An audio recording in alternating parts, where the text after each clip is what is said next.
Nos parece oportuno, pues, el detenernos y abrir un breve paréntesis, bueno, ante algo que ha sucedido, bueno, el pasado miércoles, que los medios de comunicación en Occidente pues están omitiendo bueno, a mí me parece interesante el detenernos, el abrir un paréntesis, como digo, y bueno, pues el compartir una información que yo creo que aquí en Occidente pues deberíamos como mínimo, pues cotejar, ¿no? Porque mientras el jefe del ejército pakistaní intentaba sostener el alto el fuego, bueno, mientras desde la Casa Blanca pues hablaban con optimismo sobre un posible acuerdo y mientras Trump publicaba en sus redes que la guerra estaba cerca de terminar, en fin, en Pakistán pues estaba ocurriendo otra escena mucho más importante de lo que se ha querido admitir. ¿Correcto? Entonces allí, en el gran salón del pueblo, Sergei Lavrov se sentó con Xi Jinping. Atentos. Y lo que se discutió en esa sala no fue, bueno, pues un decorado diplomático ni protocolo de rutina. Hablaron del petróleo iraní, de cómo Rusia puede cubrir parte de las necesidades energéticas chinas, del veto conjunto que Moscú y Pekín acaban de ejercer en el Consejo de Seguridad de la ONU contra la reapertura del estrecho de Hormuz. Y también de las futuras cumbres entre Putin y Xi previstas más adelante en este mismo año. ¿Correcto? Así que, bueno, nos ponemos cómodos. Bienvenidos a la sede del Movimiento Victoria. Voy a prestar atención a tus dudas, comentarios y sugerencias. Crónica publicada en nuestro perfil en Patreon. Y con vuestro permiso, pues nada de esto. Nada de esto ha necesitado Washington, ¿no? Nada de eso dependió del visto bueno norteamericano. Y nada de eso apuntaba a un desenlace que Estados Unidos pudiera vender como triunfo propio. Eso es importante. No solo por lo que significa para esta guerra concreta, sino por lo que revela sobre el tipo de orden internacional que puede salir de ella, de la cumbre. Bueno, a mi juicio, muchos medios han tratado la reunión de Pekín como si fuera un detalle secundario. Bueno, una cita diplomática paralela a los acontecimientos reales en Irán. Pero creo que esa lectura invierte el orden de la relevancia. Pekín no era el telón de fondo. Pekín era el marco que daba sentido a todo lo demás. Cuando digo que Washington no estuvo en esa reunión, no estoy hablando de etiquetas diplomáticas ni de una falta de cortesía. Estoy hablando de otra cosa. 2 puntos. Del verdadero propósito de ese encuentro. De quien lo impulsó. De lo que se estaba coordinando allí. Y sobre todo, del momento exacto en que se produce la cumbre. Con el alto el fuego a punto de expirar, con buques de guerra norteamericanos bloqueando paso marítimo más sensible del planeta, con informes de inteligencia norteamericanos advirtiendo que China se prepara para armar a Irán. Nada de lo que pasó ese miércoles en Pekín fue casual. 2 puntos. Todo estuvo medido. Entender que se dedicó deliberadamente en esa reunión es indispensable para comprender hacia dónde puede moverse esta guerra. Los hechos, 2 puntos, una recepción que no fue nada casual. A mediados de abril del 2026, Lavrov llegó a Pekín y fue recibido con alfombra roja. El Ministerio de Exteriores ruso difundió la imagen con toda intención. Ese tipo de recepción no se ofrece a cualquiera y desde luego no se fotografía y se distribuye de esa manera si no se quiere enviar un mensaje claro y nítido, meridiano.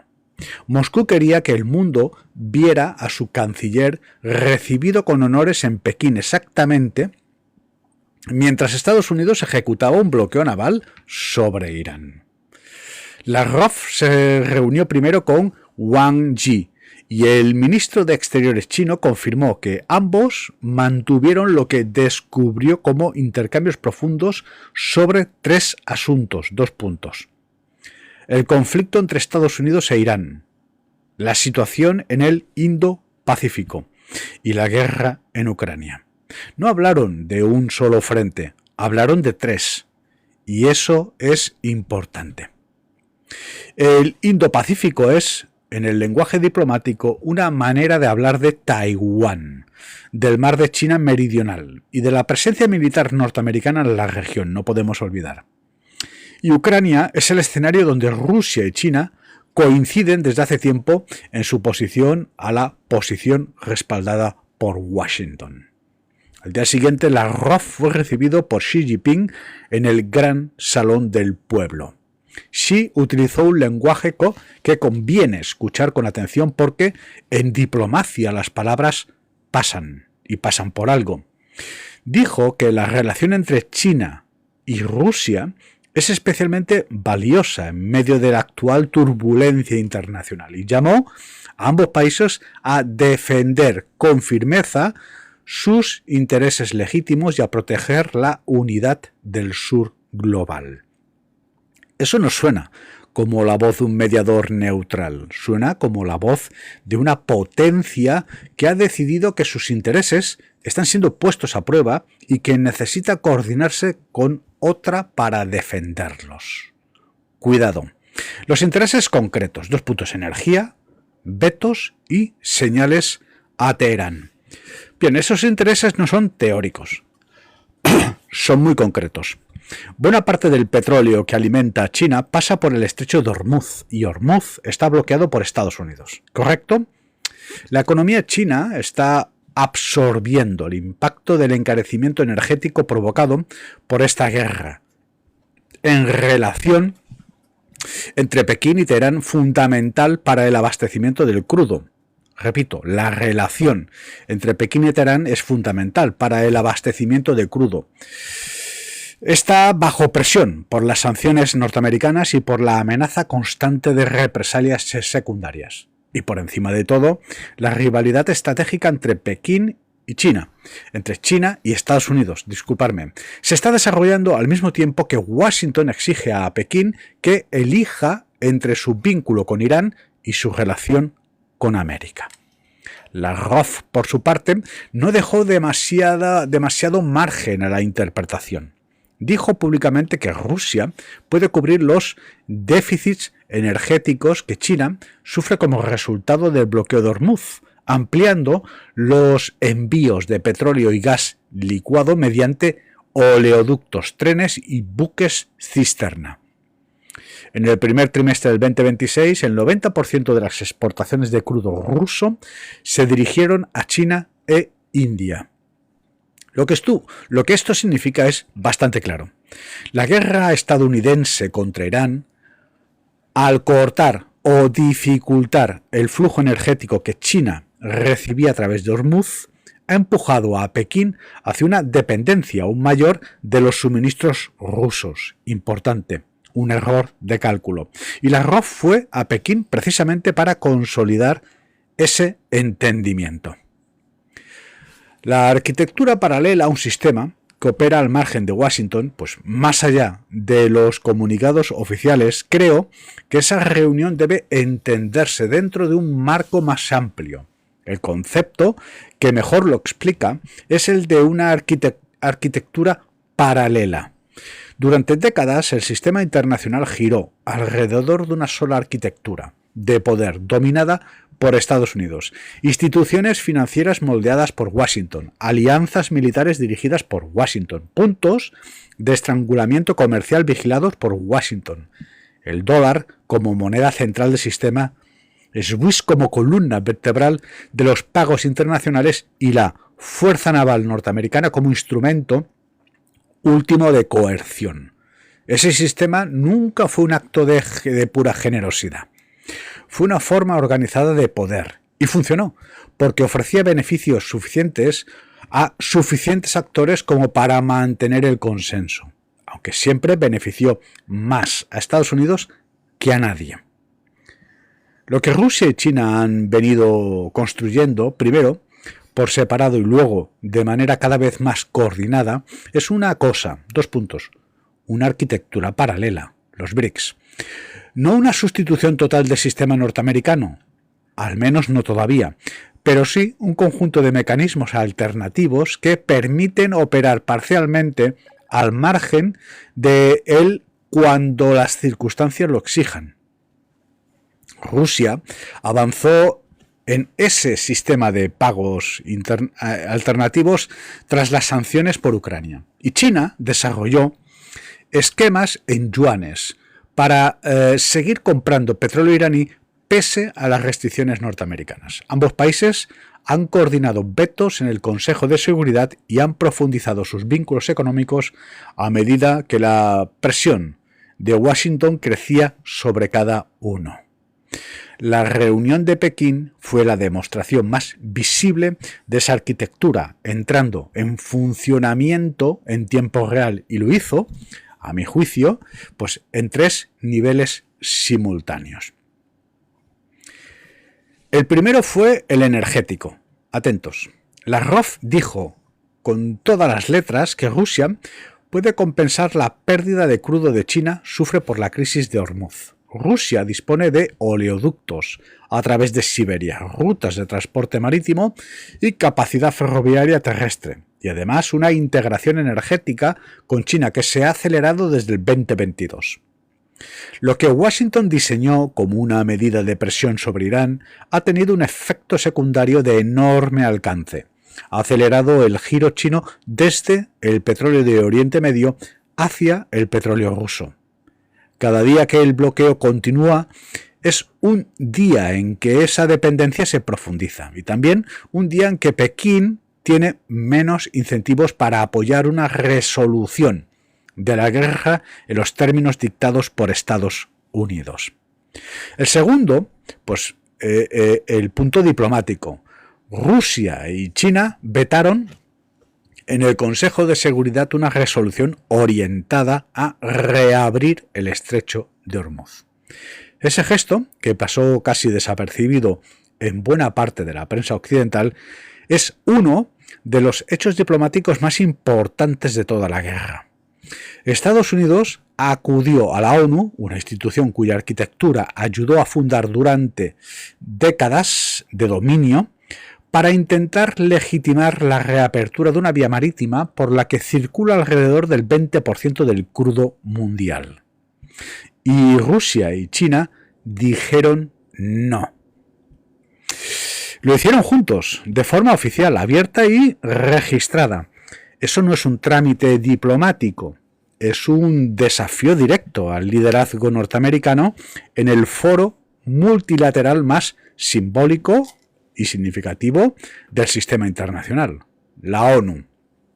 El tercer punto fue el mensaje que se dirige a Irán, y probablemente es el más importante de todos, aunque casi nadie le esté prestando la atención que merece. Cuando Lavrov aterriza en Pekín y recibe una bienvenida de alto nivel, cuando se reúne con Xi, cuando ambos gobiernos hablan de asociación estratégicas, cuando Rusia ofrece compensar a China por las alteraciones de Hormuz, el mensaje que llega a Teherán es muy nítido. No estás solo. Las dos potencias con mayor capacidad para complicarle las cosas a Estados Unidos están coordinadas y no lo están haciendo en favor de Washington, precisamente. En eso cambian los cálculos.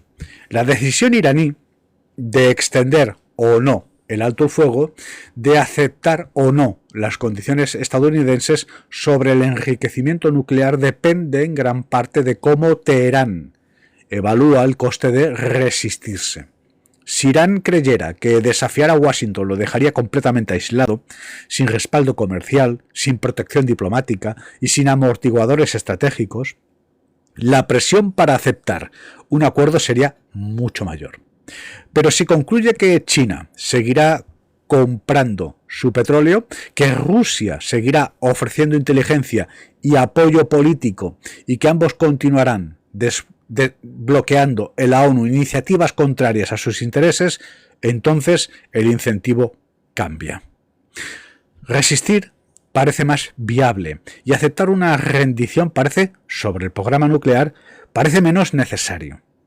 Dos cumbres, una capital, Pekín como epicentro diplomático y los medios occidentales silencio. Al mismo tiempo, ocurrió algo más que, bueno, que vuelve esa señal todavía más poderosa, ¿no? El mismo día en que Lavrov se reunía con Xi, Putin anunció que visitaría China en la primera mitad del año. Muy cerca de la visita de Donald Trump, también tiene previsto a Pekín en mayo.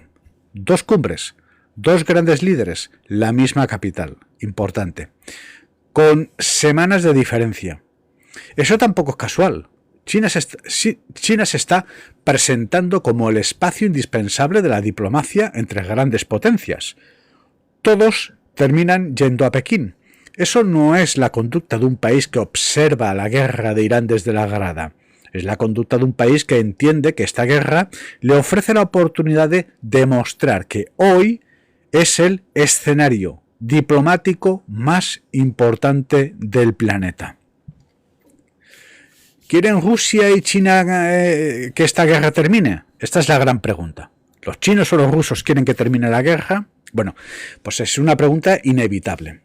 ¿Quieren realmente Rusia y China que esta guerra termine? La respuesta creo que es que sí, pero no de cualquier manera. Para Rusia, cada jornada adicional de guerra, con el petróleo disparado, representa una ganancia. El precio del crudo ha subido más de un 30% desde que comenzó el conflicto y Rusia, como uno de los mayores exportadores mundiales, ha obtenido un alivio económico enorme. Su economía de guerra, presionada por las sanciones occidentales, ha recibido un respiro gracias precisamente a ese aumento de precios.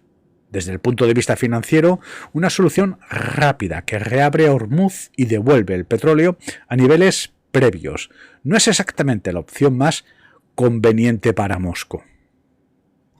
China tiene una posición más ambigua. Los precios altos le hacen daño. Es una potencia importadora, neta de energía, y el encarecimiento del crudo afecta a su industria, al transporte y al consumo interno. Ya en marzo comenzaron a verse señales de impacto, con una caída interanual en algunas importaciones energéticas. En ese sentido, Pekín sí tiene un interés genuino en que la guerra termine y el comercio vuelva a normalizarse. Pero China no quiere que termine con una capitulación absoluta de Irán frente a Washington, porque un Irán totalmente doblegado deja de funcionar como contrapeso a la influencia estadounidense en el Golfo. Y una América que demuestra que puede forzar ese desenlace se sentirá más autorizada para aplicar la misma fórmula de coerción en otros escenarios, por ejemplo, Cuba, quizá más cerca de los propios intereses estratégicos chinos. Así que tanto Rusia como China, pues en principio quieren la paz, en principio, mientras pagan la guerra, pero quieren una paz determinada, una que no pueda presentarse como una victoria rotunda de Estados Unidos, una que deje a Irán todavía en pie, con suficiente capacidad de maniobra, como para que la lección política del conflicto no sea que la presión máxima de Washington funcionó a la perfección, sino que el resultado final fue impuesto por un equilibrio entre varias potencias. Bueno, la silla vacía que nos deja Washington. Importante. Eso es, en el fondo, lo que la reunión de Pekín buscó reforzar. No necesariamente prolongar la guerra, sino endurecer la posición de quienes se resisten a aceptar las condiciones estadounidenses, tal como están planteadas. Y ahí es donde el dato aparentemente menor, que Washington no estuviera en la sala, adquiere una dimensión histórica. Hubo un periodo, más o menos desde 1991 hasta mediados de la década pasada, en que la suposición dominante era que Estados Unidos estaría presente en toda mesa verdaderamente importante. No porque siempre fuera el invitado, sino porque, bueno, decidir algo relevante sin el país que controla la moneda de reserva, los flujos financieros, las alianzas militares principales y buena parte del comercio global tiene un coste demasiado alto. Ese periodo no ha terminado del todo, pero sí está claramente entrando en otra fase. La reunión de Pekín es una muestra muy clara de ese desplazamiento. El canciller ruso fue a China. Xi lo recibió personalmente. Hablaron de Irán, del Indo-Pacífico y de Ucrania. Coordinaron posturas energéticas, diplomáticas y estratégicas. Publicaron sus mensajes al mundo a través de sus propios canales. Y nada de eso necesitó la presencia, la autorización ni la mediación norteamericana. Washington se enteró del contenido del encuentro como se enteró el resto del mundo, pues leyendo los comunicados después. Eso dice bastante, muchísimo. El país que pretende dirigir la respuesta internacional a la guerra con Irán, que mantiene un bloqueo naval sobre el estrecho más sensible del planeta, que castiga a los barcos iraníes y amenaza a entidades chinas con sanciones secundarias, no estaba en la sala donde dos de sus principales rivales discutían cómo responder al nuevo escenario. Estaba fuera, enterándose después. Eso no significa todavía el colapso de la primacía americana, pero sí muestra cómo se ve una primacía reducida en la práctica. Xi describió el momento actual como una etapa de cambio y desorden. Bueno, pues en eso tiene toda la razón. Hay desorden. Pero la pregunta decisiva es quién creó las coordenadas, las condiciones, para que ese desorden se convirtiera en oportunidad para otros. Estados Unidos fue a la guerra con Irán sin una estrategia clara de salida. Importante, sin el respaldo sólido de la mayoría de sus aliados tradicionales, la OTAN, y sin un plan convincente para el día después en Irán, y sin una respuesta seria a cómo reaccionaría precisamente los dos países más capaces de complicarle el cálculo, China y Rusia, China and Russia. 7 semanas después del inicio del conflicto, ambos están en Pekín, coordinando posiciones, ofreciéndose apoyo energético mutuo, alineándose en el Consejo de Seguridad y describiendo su vínculo en términos cada vez más abiertamente expuestos al orden liderado por Washington. Por eso la imagen de Xi y Lavrov estrechándose la mano en el gran salón del pueblo, justo en pleno bloqueo norteamericano en Hormuz, no es simplemente otra foto diplomática. Es una señal del rumbo que está tomando el sistema internacional. Y quizá lo más revelador de esa imagen no sea quién aparece en ella, sino quién no aparece en ella.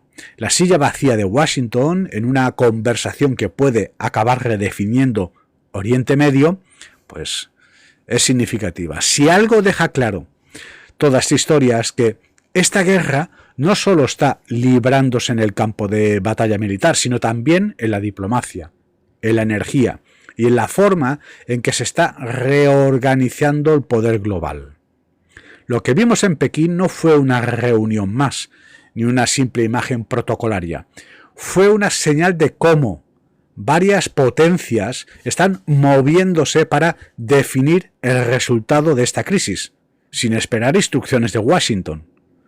El mundo que salga de esta guerra podría ser muy distinto del que existía antes de ella.